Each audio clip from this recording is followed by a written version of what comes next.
The Wild West was full of oddities and surprises, as you might already know if you've followed our previous dives into this intriguing era. But there's always more to uncover. This time we're back with another round of 10 bizarre facts and crazy stories about life on the frontier. As Americans pushed westward, claiming new territories and building railroads, some truly strange things were happening. Don't believe it? Listen on to discover some of the wildest and weirdest tales from this fascinating period in American history.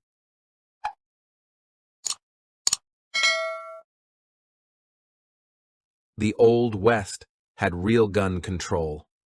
The Wild West conjures images of lawlessness and gun-slinging outlaws, but the reality of firearm regulation in frontier towns may surprise many. While tales of shootouts and daring robberies abound, gun control measures were actually quite stringent, often surpassing contemporary standards. Frontier settlements such as Deadwood, Dodge City, Abilene, Garden City, and Tombstone enforced strict ordinances requiring visitors to surrender their firearms upon entry. In a remarkable display of authority, individuals were obliged to relinquish their guns at the local sheriff's office upon crossing city limits. In exchange, they received tokens corresponding to their weapons, essentially creating the world's first firearm coat check system. This policy aimed to maintain order and prevent violence within town limits, recognizing the potential dangers posed by armed strangers. However, there were exceptions to this rule for established residents who enjoyed a rapport with the sheriff. Known locals were often permitted to retain possession of their firearms for personal defense and household security. This distinction reflected a pragmatic approach to gun control, balancing public safety concerns with the practical needs of frontier life. The implementation of such regulations underscores the efforts of law enforcement officials to curb the prevalence of firearms and mitigate the risks associated with unchecked gun ownership. Despite the romanticized depiction of the Wild West as a lawless frontier, historical evidence reveals a more nuanced reality characterized by deliberate attempts to regulate firearms and maintain social order. As we wrap up our exploration of 10 more strange things you never knew about the Old West, it's clear that history is filled with fascinating and unexpected stories waiting to be discovered.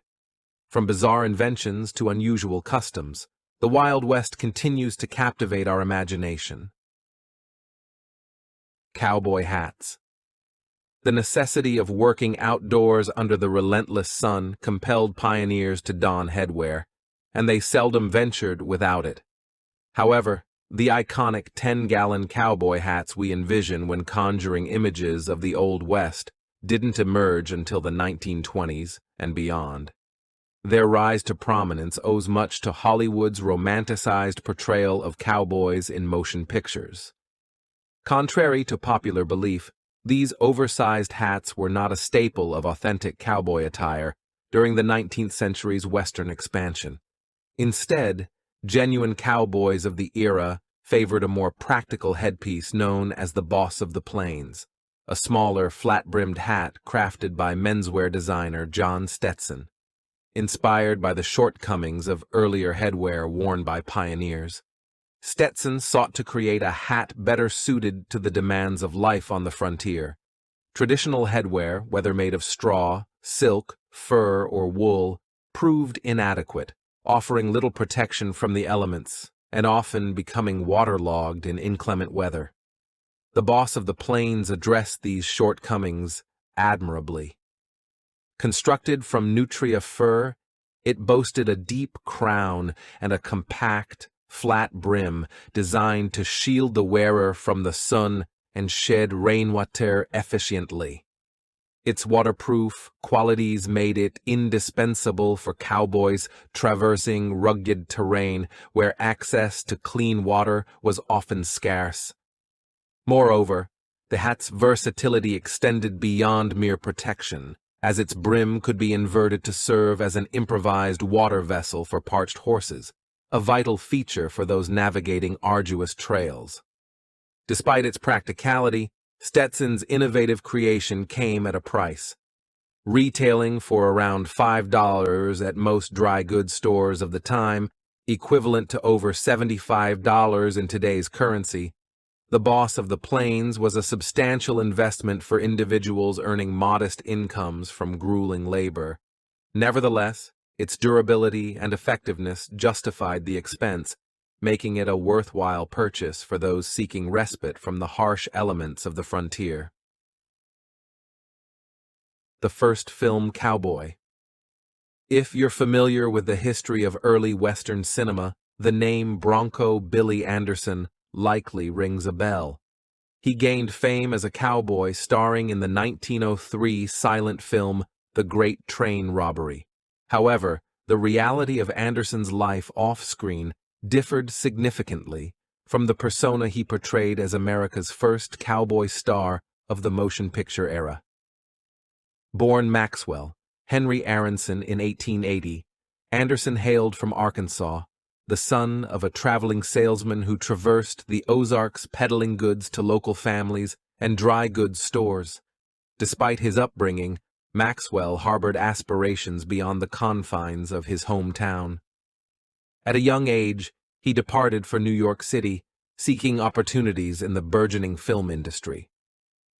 In the bustling metropolis, Aronson found his niche in the emerging world of silent movies, where he immersed himself in both acting and production roles. Over the course of his career, he became a prolific figure, contributing to the creation of hundreds of films. Thus, while he may not have been a cowboy in reality, he played the part convincingly on screen, earning him recognition as one of America's earliest movie stars. However, it's crucial to note that Aronson's portrayal of Bronco Billy Anderson was purely a fabrication. Despite the iconic role in The Great Train Robbery, Anderson's persona bore little resemblance to Aronson's actual experiences. He had never ventured out west for any extended period, nor did he possess any first-hand knowledge of life on the frontier. Instead, his portrayal of the cowboy archetype was a concoction of Hollywood imagination, perpetuated by the film industry's desire to captivate audiences with tales of the Wild West. In hindsight, some may view Aronson as a precursor to the trend of Hollywood stars fabricating backstories to enhance their appeal to the public. Nonetheless, his legacy endures as a testament to the transformative power of cinema and its ability to create enduring myths and legends, even if they stray far from reality. Jesse James' secret. We're not referring to the infamous outlaw Jesse James in his early years of criminal exploits, though he certainly earned that moniker during that tumultuous period. Instead, the focus here is on the events following his demise. Following James's turbulent career of bank robberies and mayhem across the western frontier, he sought refuge at his homestead in Kearney, Missouri. However, his past caught up with him when former adversaries harboring long-standing grudges exposed his whereabouts, leading to his murder in 1882. Initially, James's body found its resting place in the front yard of his farm in Kearney. His family opted for this unconventional burial spot due to concerns that grave robbers might target his remains, given his legendary status. Yet, despite these fears, his body remained undisturbed for a time. Years later, however, his remains were exhumed and reinterred in a more permanent location at Mount Olivet Cemetery in the small Missouri town. But the saga of Jesse James didn't end there. In a bizarre twist, decades after the frontier era, in 1948, a man named J. Frank Dalton emerged, claiming to be the real Jesse James. Astonishingly, a court granted him the legal right to adopt the name of the long-dead outlaw. Despite being debunked as a fabrication, Dalton's story gained traction, particularly in Granbury, Texas, where he lived and eventually passed away at the ripe age of 101. The local community embraced Dalton's claims, commemorating his death and burial with a tourist attraction commemorating the alleged outlaw's life. The controversy surrounding Jesse James's purported double burial sites persisted, eventually prompting scientific intervention with DNA analysis.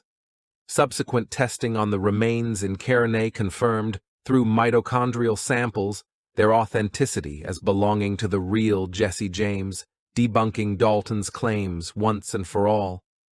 However, despite the scientific evidence, the myth of Jesse James's burial in Granbury endured, overshadowing historical facts and perpetuating a misconception that persists to this day. The Old West. It's indisputable that Native American settlements in America predate those of European immigrants by millennia. While Jamestown is often celebrated as the first European settlement in North America, established in 1607 with over 100 settlers, it falls short of claiming the title of the first permanent settlement in what is now the United States. Historical records now reveal that the Acoma Pueblo, located just west of present-day Albuquerque, New Mexico, predates the Jamestown settlement by a staggering 500 years. Although European awareness of the Acoma Pueblo came much later, following the arrival of Spanish conquistadors and missionaries, the settlement had long existed, hidden from the view of white settlers.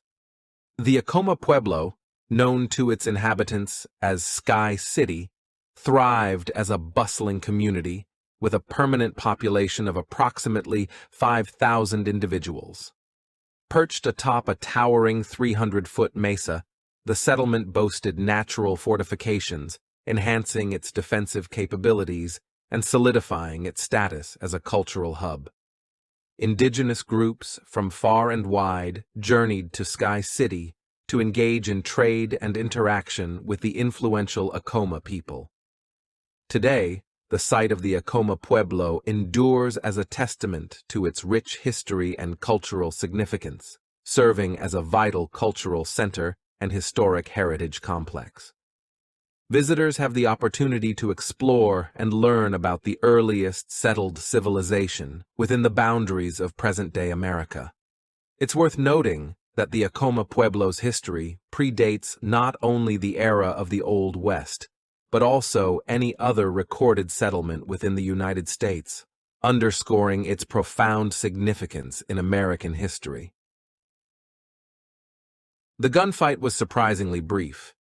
No exploration of the Wild West would be complete without delving into the legendary gunfight at the OK Corral. The name alone evokes a sense of drama and intrigue, immortalizing the events of that fateful day in Arizona in 1881. On one side of the conflict stood the Earp brothers, Morgan, Virgil, and Wyatt, accompanied by the notorious Doc Holliday. Arrayed against them were a motley crew of outlaws and renegades, including Billy Claiborne, Billy Clanton, Ike Clanton, and the McClory brothers, Frank and Tom. When the smoke cleared, both McClory brothers and Billy Clanton lay dead, while Virgil and Morgan Earp sustained injuries but survived. What's remarkable is the brevity of the skirmish, a mere 30 seconds from the first gunshot to the settling dust. Despite involving 9 individuals and a barrage of bullets, the entire confrontation was over in less than half a minute, defying the drawn-out depictions often seen in cinematic portrayals of Old West gunfights. Adding to the intrigue is the revelation that the gunfight didn't even occur at the OK Corral, contrary to popular belief. From a technical standpoint, the shootout transpired at the present-day intersection of 3rd Street and Fremont Street in Tombstone, Arizona, not within the confines of the corral itself, but on the public road behind it. This detail highlights the nuanced nature of historical accuracy amidst the myths and legends that shroud the events of that infamous day. Saloon. Have you ever tuned in to the classic TV series Gunsmoke? If so, Miss Kitty's Long Branch Saloon is undoubtedly a familiar name. Portrayed as situated in the notorious outlaw town of Dodge City, Kansas, the saloon served as a central setting in the iconic portrayal of frontier life.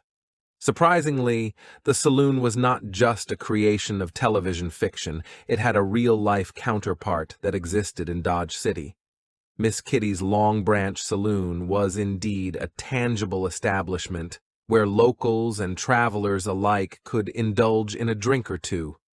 Its origins are shrouded in the mists of history, with no precise date for its establishment recorded. However, it is known unequivocally that the original saloon met a fiery end during the infamous Front Street Fire of 1885, which ravaged Dodge City, consuming numerous businesses and altering the landscape of the burgeoning city.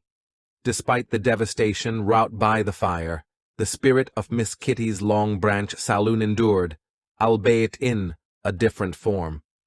Subsequent years saw the resurrection of the saloon, although it never quite recaptured the essence of its outlaw town heyday. In the modern era, the saloon remains, serving as a nostalgic pilgrimage site for fans of Gunsmoke, eager to relive memories from their television-watching youth. Although the present-day incarnation of Miss Kitty's may cater more to the desires of Gunsmoke aficionados than to the clientele of the original 19th-century establishment, historical accounts and regional museums paint a vivid picture of the saloon's vibrant past. Offering a diverse array of beverages, from milk and tea to sarsaparilla and various alcoholic libations, the original Miss Kitty's was reputedly a lively hub of activity, embodying the spirit of the Old West in all its colorful glory. So, if you ever find yourself in southwestern Kansas, seeking a taste of frontier life, you now know where to seek out a piece of history. Southpaw Puzzle. For years, both historians and enthusiasts of the Wild West presumed Billy the Kid to be left-handed, primarily due to a well-known tintype photograph from his youth. In this image, the outlaw is depicted with a gun belt positioned on his left side, with a Winchester Model 1873 lever-action rifle nearby, observing the gun belt on his left and his right hand grasping the rifle's barrel, leaving his left presumably free to pull the trigger, led to the understandable assumption that Billy the Kid, also known as William Bonney, was a southpaw. This detail, while not paramount to his controversial life, added a layer of intrigue, considering the relative rarity of left-handed individuals then and now. However, the reality is likely far different. Tintype photographs like the one in question were produced by creating a negative image, which was then developed to appear positive, resulting in a 180-degree horizontal rotation from the original snapshot. Consequently, Billy the Kid's gun belt would have likely been on his right side, not his left.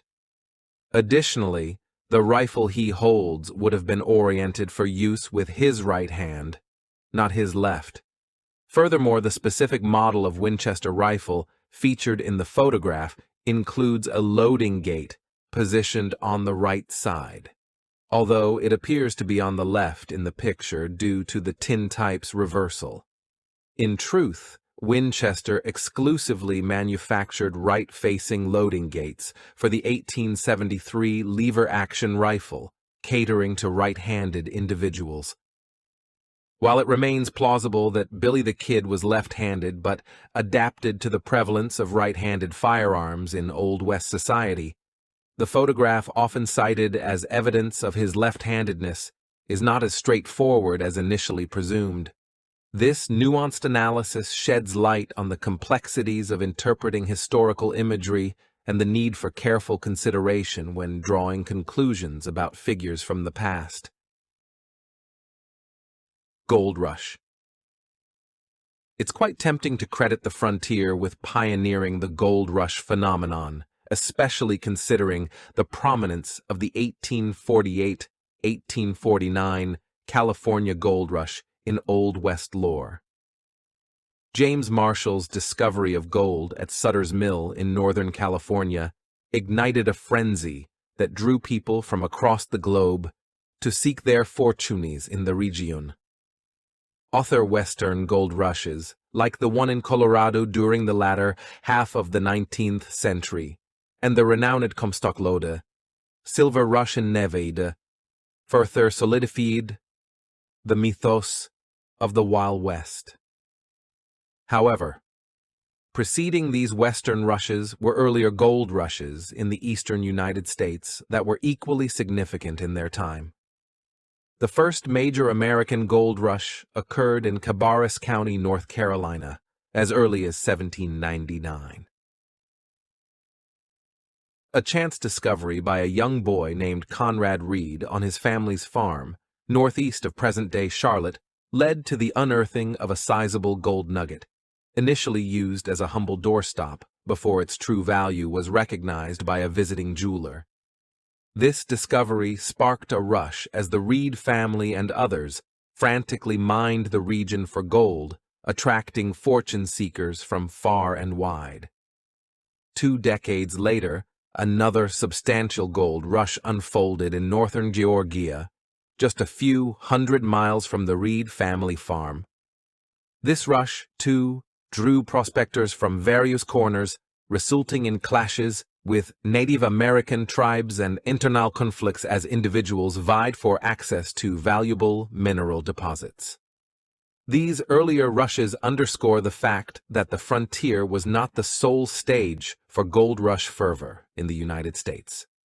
While the 49ers of California may be the most renowned, their quest for gold was not the inaugural chapter in America's gold rush saga. The history of gold rushes in the United States is rich and varied, reflecting the diverse landscapes and opportunities that drew people to seek their fortunes throughout the nation's history. The case of the traveling corpse.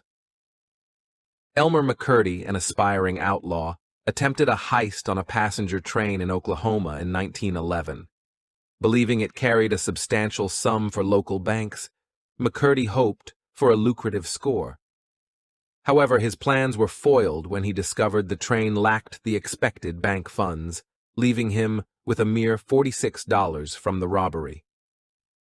Shortly thereafter, Oklahoma lawmen caught up with him and fatally shot him. Yet the peculiarities of McCurdy's story unfolded posthumously. Following his demise, his body underwent embalming with arsenic and was subsequently sold to a traveling carnival. Eager to capitalize on McCurdy's outlaw persona, carnival operators showcased his mummified remains as a sideshow attraction at various fairs across the Midwest. For the ensuing 6 decades, McCurdy's corpse exchanged hands among different county fair organizers, perpetuating his bizarre journey through post-mortem exhibitions. Even haunted houses and wax museums seized the opportunity, acquiring the late outlaw's remains. After over 6 decades of being shuffled around, amassing more wealth than McCurdy ever did in life, his body found its way to an amusement park funhouse in Long Beach, California in 1976. The park had attracted television producers filming scenes for The $6 Million Man, unwittingly incorporating McCurdy's mummified form as a prop. During the shoot, a finger, or according to some reports, even an entire arm, detached from the body. The incident caught the attention of the Los Angeles County Coroner's Office, prompting an investigation to confirm the identity of the mysterious corpse. To their astonishment, the body was indeed that of Elmer McCurdy, the would-be outlaw who met his demise over 6 decades earlier in Oklahoma. Sensibility prevailed this time, and McCurdy's remains were finally granted reprieve from their carnival-esque odyssey. In a fitting conclusion to his strange journey, McCurdy was laid to rest in the infamous Boot Hill Cemetery in Dodge City, Kansas, marking the end of a bizarre chapter in American frontier lore. Please like and share if you find the video content interesting and useful. Don't forget to subscribe to the channel and comment below so as not to miss the upcoming interesting videos. Thanks for watching.